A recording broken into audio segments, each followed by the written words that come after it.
তাদের যে আজকে গত 4 বছর ধরে ত্রিপুরাজ্যের মধ্যে যে দুর্দশা, একদিক থেকে তাদের গণতান্ত্রিক অধিকার,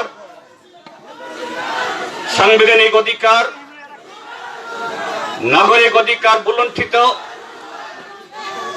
আরেক দিক থেকে প্রতিদিন প্রতিনিয়ত তাদের কাজের অধিকার, কর্মসংস্থান অধিকার এবং যাবতীয় অধিকার হরণ হচ্ছে। এগুলি তোলার জন্য সেখানে কেউ নেই। তো আজকে আমরা এখানে প্রশাসনের অনুমতি নিয়ে এখানে এসেছি ত্রিপুরাজ্যের এই দমবন্ধকর এই যে জঙ্গলের রাজত্ব চলছে, এই রাজত্ব থেকে ত্রিপুরাজ্য কিভাবে মুক্ত করা যায়।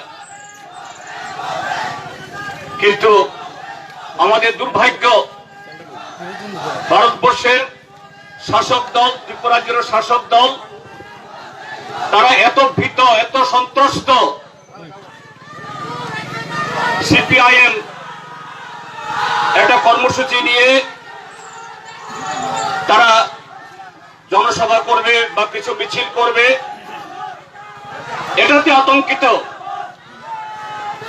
তারা কিছু লোককে নিয়ে এখানে এই মোহনছড়ার এই তেলিয়ামুড়ার এই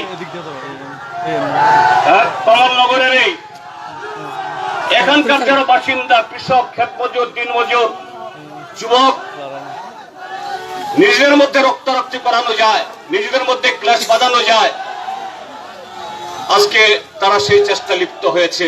এটা শক্তির লক্ষণ না।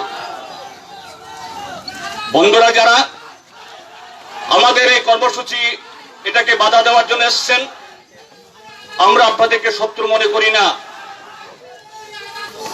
আপনারা আমাদের শত্রু না। আমাদের আপনাদের সকলের শত্রু হলো মিথ্যা ভাষণ দিয়ে, মিথ্যা বাউতাবাজি দিয়ে 2018 বিধানসভা নির্বাচনে যারা এই রাজ্যের ক্ষমতা দখল করেছে, আর ক্ষমতা দখল করে গত 4টা বছর ধরে তার সমস্ত প্রতিশ্রুতি এটা খিলাপ করে একটার পর একটা ত্রিপুরাজ্যের জনগণের অধিকার তারা ছিনিয়ে নিচ্ছে। আপনাদেরকে বলা হয়েছে চাকরি নেবে, আপনাদের ভাতা দ্বিগুণ হবে, কৃষকদের সুবিধা 3 গুণ হবে, এই রাজ্যকে হীরায় মুড়িয়ে দেওয়া হবে, এই রাজ্যের কর্মচারীদের এদের বেতন 3 গুণ, 2 গুণ, 2.5 গুণ হবে। কিছুই হয়নি। আপনারা একটু ভেবে দেখুন, আপনারা কেউ কৃষক, কেউ ক্ষেত মজুর, আমরা যারা সিপিএম এর তরফ থেকে এখানে এসেছি, আপনাদের সাথে আমাদের কোনো পার্থক্য সেখানে নেই। আমাদের যা কষ্ট আপনাদেরও সে কষ্ট। কিন্তু গত 4 বছর ধরে ত্রিপুরাজ্যের এই সম্পদকে লুট করছে, এদের সম্পদকে পাহারা দেওয়ার জন্য আপনাদেরকে এই জাতীয় অগণতান্ত্রিক কাজে, হিংসাত্মক কাজে সেখানে নামাচ্ছে। কাজে বন্ধুরা, আমরা চেয়েছিলাম শান্তিপূর্ণভাবে এই মোড়ছড়া বাজারে গিয়ে এই ত্রিপুরাজ্যের এবং এই মহকুমার মানুষের দুঃখের কষ্টের কথা তুলে ধরার, এবং আপনারা শুনতেন আমরা কি বলতাম, কিন্তু এই সুযোগ আপনারা দিলেন না। এতে কিন্তু আমাদের ক্ষতি হলো না, ক্ষতি আপনাদেরও হলো। এতে আপনাদের শক্তির পরিচয় হলো না। আপনাদের দুর্বল, আপনাদের সামনে দাঁড়িয়ে লড়াই করার আপনাদের সাহস নেই, নৈতিকতা নেই। গত 4 বছর ত্রিপুরাজ্যের মধ্যে এই জোট সরকার মানুষের রক্তের উপর দাঁড়িয়ে, বুকের উপর দিয়ে মারিয়ে এই রাজ্যকে কিভাবে শোষণ করছে, আজকে আপনাদের উপস্থিতি তারই প্রমাণ।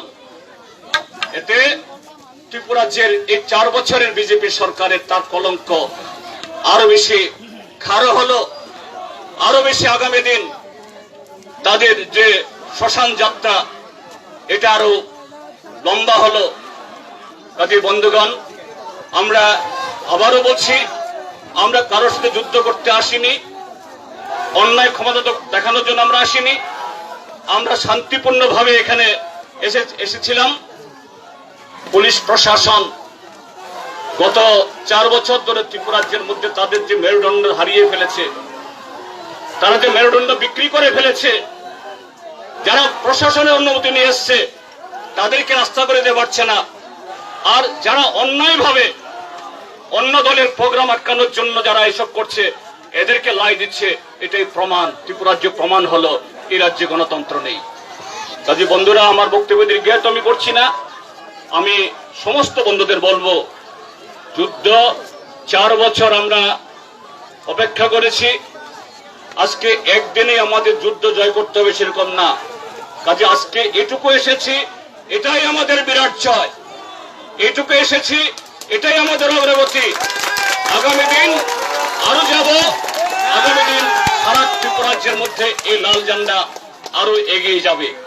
আমি এই কথাগুলো বলে সবাইকে শান্তিপূর্ণভাবে যার যার ঘরে ফিরে যাওয়ার জন্য আহ্বান জানিয়ে